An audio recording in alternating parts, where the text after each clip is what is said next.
नमस्कार दोस्तों, बहुत स्वागत है आप सभी दर्शकों का। और आप इस वक्त देख रहे हैं केनी न्यूज।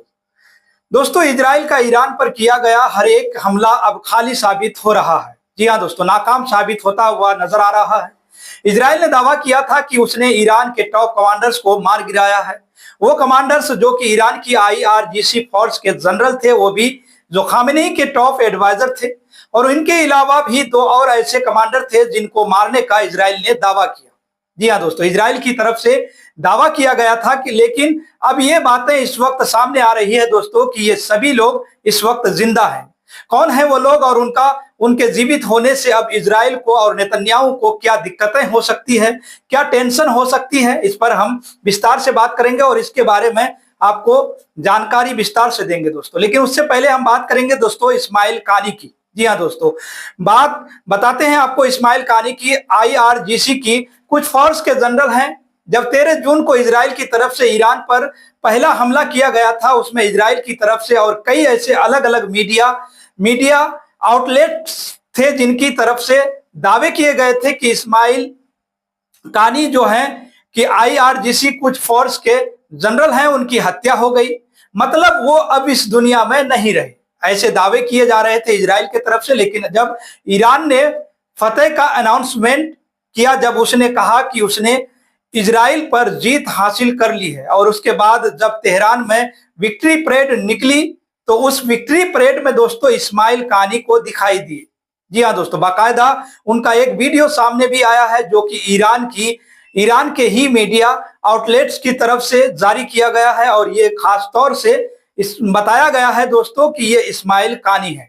जी हाँ दोस्तों, जो कि जीवित हैं और पूरी तरह से स्वस्थ हैं, यानी कि उन्हें हमले में जरा सा भी खरोंच तक नहीं आई है। दोस्तों, वो पूरी तरह से स्वस्थ दिखाई दे रहे हैं। वीडियो में भी वो हंसते खेलते हुए दिखाई दे रहे हैं और विक्ट्री परेड में हिस्सा लेते हुए दिखाई दिए। ये इस्माइल कानी है। हालांकि इससे पहले भी एक बार इस्माइल कानी की मौत की खबर इजराइल की तरफ से फैलाई गई।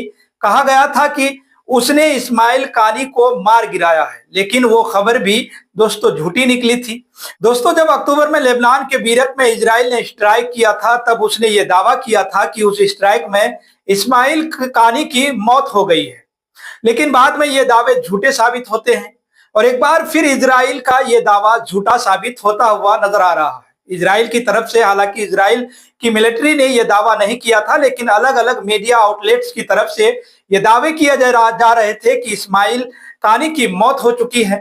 अब दूसरे नंबर पर दोस्तों वहीं आपको बताते हैं कि सुप्रीम लीडर हैं ईरान के खामेनी, उनके टॉप एडवाइजर अली शमखानी की मौत की खबर बताई जा रही थी। उनकी मौत का दावा इजराइल की तरफ से किया गया था। लेकिन जब ये पूरा खेल चल रहा था, एक तरीके से अगर देखा जाए तो जब ईरान और इजराइल के बीच में जंग का माहौल था, तभी 13 जून के बाद जब ये जंग काफी एस्केलेट होती है, उसके 4 से 5 दिन बाद अली शमखानी का एक इंटरव्यू मीडिया की तरफ से जाहिर किया जाता है। जी हाँ दोस्तों, कहा जाता है कि उन्होंने एक मीडिया चैनल से बात भी की है और ये कहा है कि मैं जिंदा हूं और अपने देश के लिए कुर्बान होने के लिए तैयार हूं। उन्होंने ये भी दावा किया था दोस्तों कि जीत हमारी ही होगी और आखिरकार होता भी वैसा ही।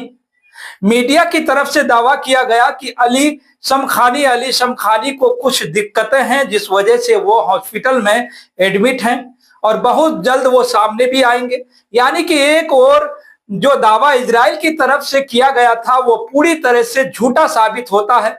इनके अलावा दोस्तों और लोग हैं जिनके नाम सामने आ रहे हैं और वो भी ईरान की मिलिट्री के कमांडर बताए जा रहे हैं। इनमें से एक है जनरल अब्दुल रहीम मौसावी और डिफेंस मिनिस्टर जादे।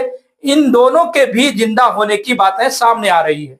दावे किए जा रहे हैं कि ये दोनों भी जिंदा है। हालांकि इनको लेकर पुष्टि अभी नहीं की गई है, लेकिन जो बाकी दो हैं जिनके बारे में हमने आपको बताया, अली शमखानी और इस्माइल कानी, इन दोनों के जीवित होने की पुष्टि प्रॉपर ईरान की मीडिया की तरफ से की गई है। तो वहीं दोस्तों इस्माइल कानी को तो पूरी वीडियो में भी देखा गया है, वह विक्ट्री परेड में शामिल भी हुए थे। हालांकि इसके अलावा जो बाकी है डिफेंस मिनिस्टर जादे और जनरल अब्दुल रहीम मौसावी, इन दोनों को भी जिंदा होने के दावे किए जा रहे हैं।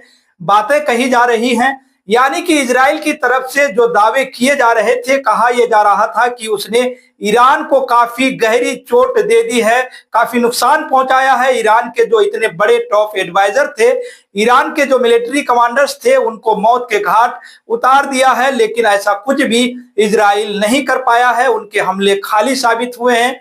उन हमलों में इन टॉप एडवाइजर की जान नहीं गई है। दोस्तों, ये बात अब दावों के साथ सामने आ रही है। और आप इजराइल और ईरान के इस दावों को लेकर क्या सोचते हैं? आपकी क्या राय है?